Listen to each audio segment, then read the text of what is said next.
New Year safely. Why officers say drivers aren't the only ones to take precautions.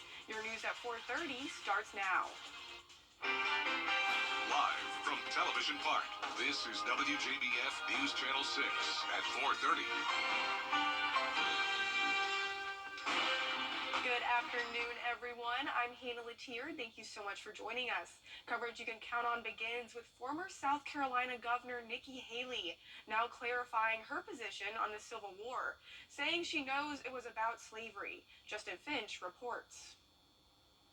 Former South Carolina Governor Nikki Haley now attempting to rectify her remarks on what caused the Civil War. Of course the Civil War was about slavery. We know that. That's unquestioned, always the case. We know the Civil War was about slavery. But it was also more than that. Haley addressing the backlash today after first facing that Civil War question from an attendee at her New Hampshire town hall Wednesday. What was the cause of the United States Civil War?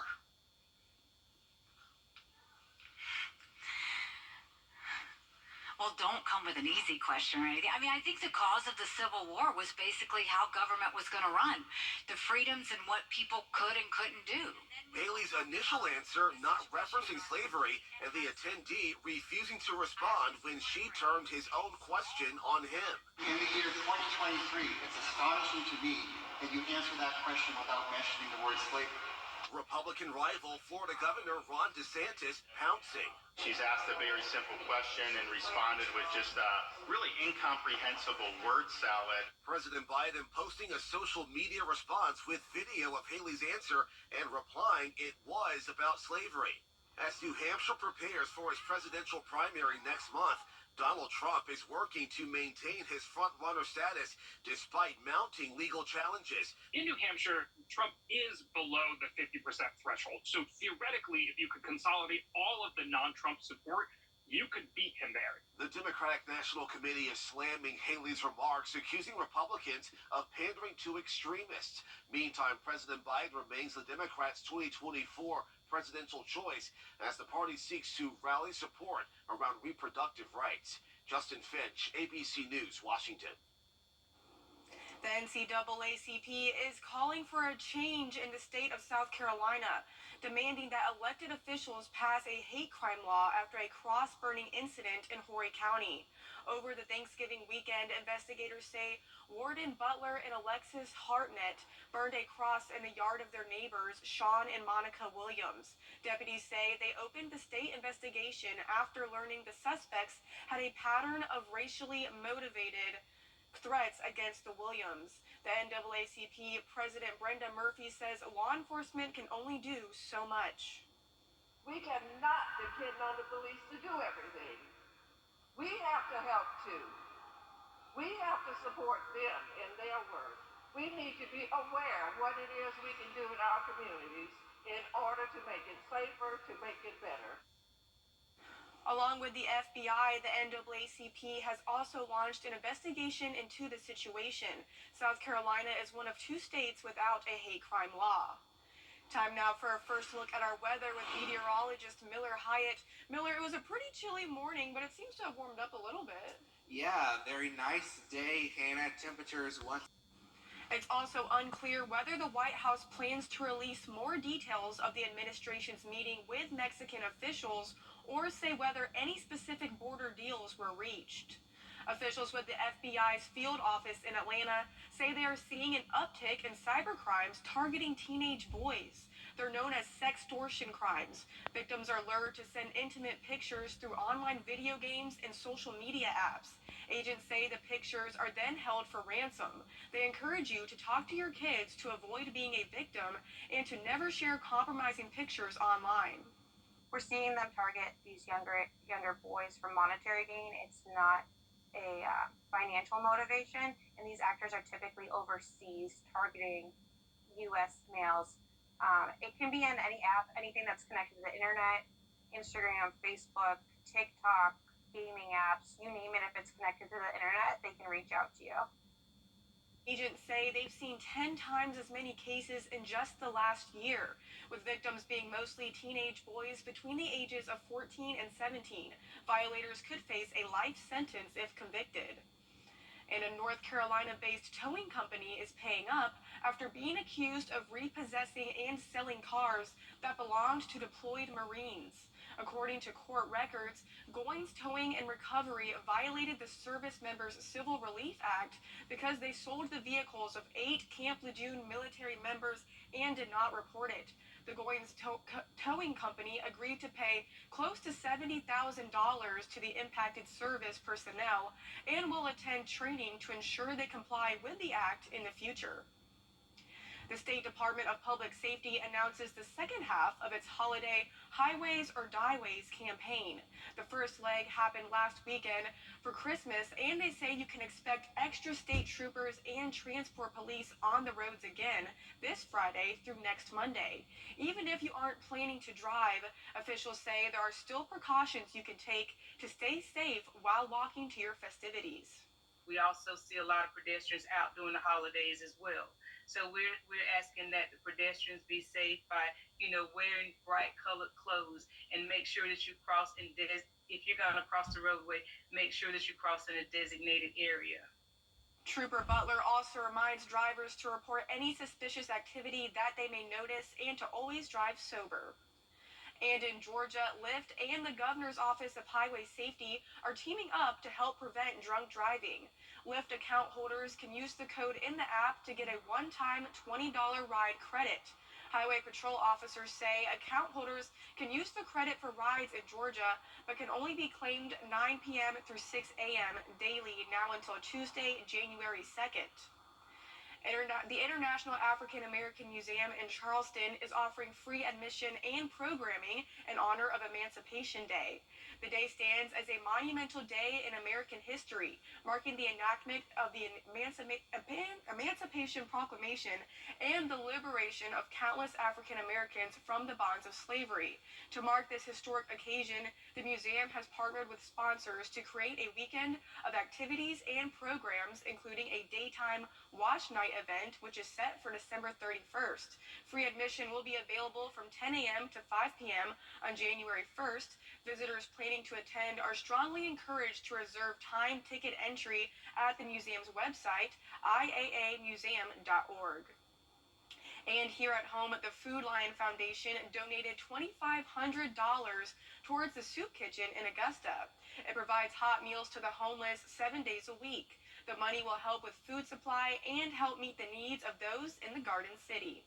Thing that Food Lion has done for us in the past, we've been awarded money through them to help with our soup kitchen, and it's just something that we continue to apply for because the need is so great, and we keep continuing to see people coming to our shelter to stay, but also just community members who are in need of a meal. The Center of Hope Kitchen is always in need of food donations and volunteers. It's located in downtown Augusta on Green Street and is open 365 days a year. Coming up, Hollywood's biggest and brightest stars are honored as legends. And a look back on the top moments in entertainment. Stay with us. 70 years ago, a local legacy was born that changed television forever. Who would ever have thought that television would have become as important as it is, JB? But throughout it all, one thing that has remained the same is the passion we feel for our community and the dedication we have to our viewers. WJBF News Channel 6, celebrating 70 wonderful years of coverage you can count on. It got to the point. The broadcast of this year's recipients of the Kennedy Center Honors was shown last night. The honorees included comedian and actor Billy Crystal, opera singer Renee Fleming, the Bee Gees' Barry Gibb, Grammy Award and Golden Globe Award rapper and actress Queen Latifah, and Grammy Award-winning singer Dionne Warwick. Every year, the Kennedy Center recognizes artists who have made profound contributions to the cultural life of the nation. Last night on CBS, friends and fans honored them all with tributes to their careers. It's time now for a look back at the big stories in entertainment in 2023, and you will definitely recognize the names and the events that made this a memorable year. Here's Melissa Adon. 2023 was a year of historic events and major change in entertainment. I think we could sum up entertainment in 2023 with one word: disruption. In May, the Writers' Union went on strike against Hollywood studios, and in July, the Actors' Union struck as well. Those strikes literally brought Hollywood to a screeching halt. Nothing was going on while the writers and the actors were on strike. It was the first time the two unions had been on strike together in 63 years. The writers reached agreement with the studios in September, and the actors' strike ended with a new deal in November. Everything, everywhere, all at once. Everything Everywhere All at Once was the big winner at the Oscars, taking the Best Picture, Best Actress, and both Supporting Actor awards. Hi, Barbie! Hi, Ken! Two very different movies released on the same day in July dominated the summer box office. When I think 2023 in film, I think Barbenheimer. There's nothing else, really. It is all about Barbie and Oppenheimer. People were going to see Barbie and Oppenheimer on the same day. Welcome to the Eras Tour!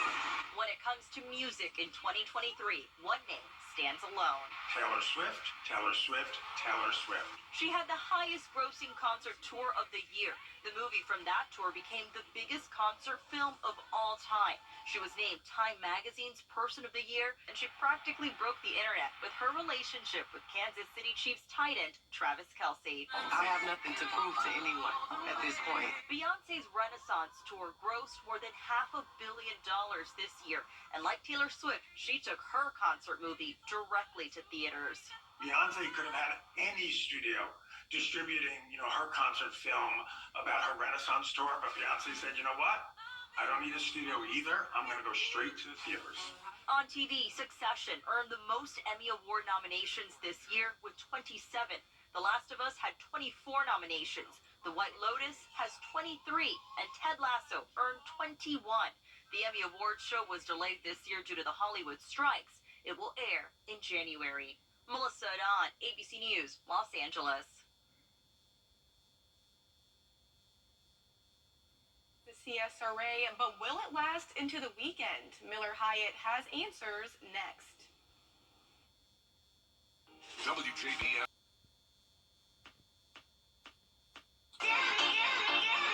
Hello, 2024. The Rooms to Go New Year's sale is here. Say hello, style. Hello, comfort. Hello, savings. Shop online or in store and start the new year off right with amazing sale prices that make anything possible. Let's celebrate. Let's decorate. The Rooms to Go New Year's sale is going on now.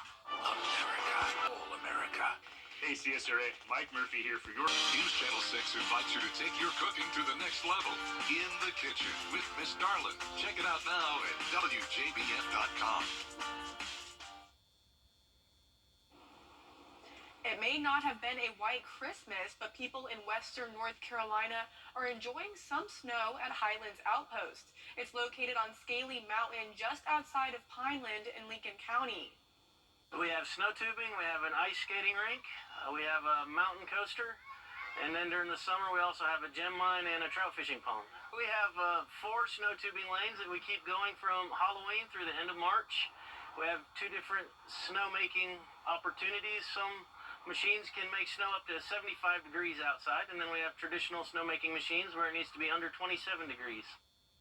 The manager says people from all over the southeast, including Atlanta, Savannah, and Charleston, came to tube, ice skate, and ride the mountain coaster.